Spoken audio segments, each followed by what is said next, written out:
कोशिश कर रहे हैं। क्या शुभ नाम है आपका?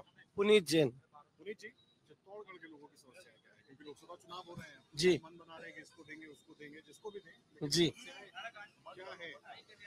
साहब, चित्तौड़ की जो मूलभूत समस्या है वो अभी आज के समय में सभी लोगों को पता है कि मेडिकल फील्ड में बहुत यहाँ पे इश्यूज है।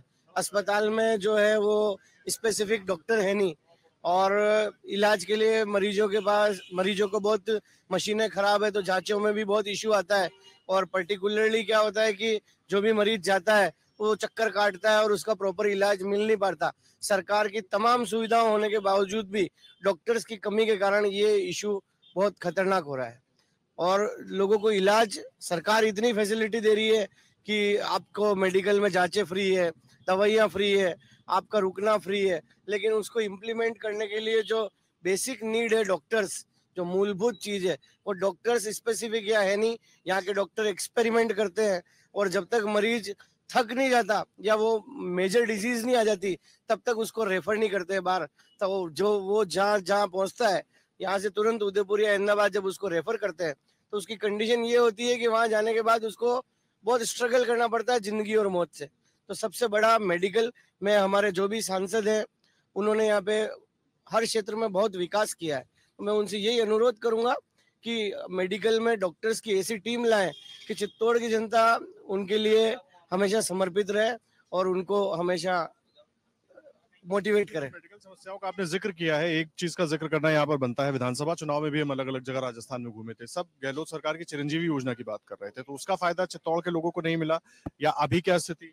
साहब, मैंने आपको बोला कि गहलोत सरकार हो या अभी भजन लाल जी की सरकार है, सरकार अपना काम कर रही है। भजन लाल जी की सरकार ने भी उसको आयुष्मान योजना में तब्दील कर लिया।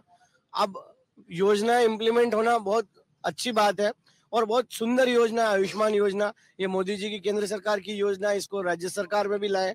लेकिन मेरी बेसिक आपसे यही है कि ये जन जन तक हमारे जो भी प्रतिनिधि हैं उन तक आप पहुंचाए कि कृपया डॉक्टर लाएं।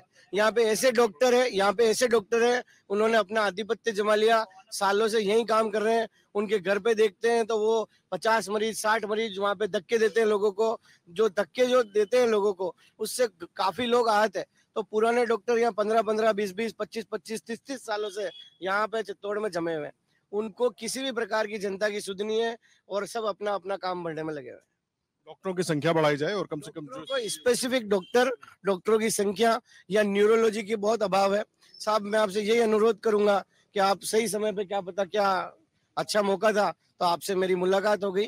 मैं आपसे यही अनुरोध करूंगा कि चूंकि वाहन चलाते समय न तो यहाँ पे लोग सीट बेल्ट का प्रयोग करते हैं, न हेलमेट लगाते हैं, तो वो भी लगाएं। लेकिन मैं यही आपसे अनुरोध करूंगा, क्योंकि आप भी एक माध्यम है सरकार तक पहुंचने के हमारी आवाज का, तो कृपया न्यूरोलॉजी के डॉक्टर लाएं। या न्यूरो सर्जन नहीं है, न्यूरो फिजिशियन नहीं है, यहाँ पे खाली सीटी स्कैन होती है और रेफर कर देते हैं।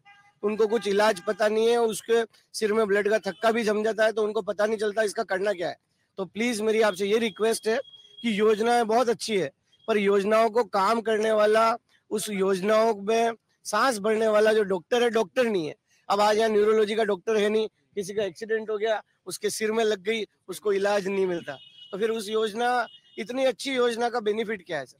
अगर आप ये वीडियो YouTube पर देख रहे हैं तो हमारे चैनल को सब्सक्राइब करें और बेल आइकन को दबाना ना भूलें। अगर आप Facebook पर ये वीडियो देख रहे हैं तो हमारे पेज को लाइक करें।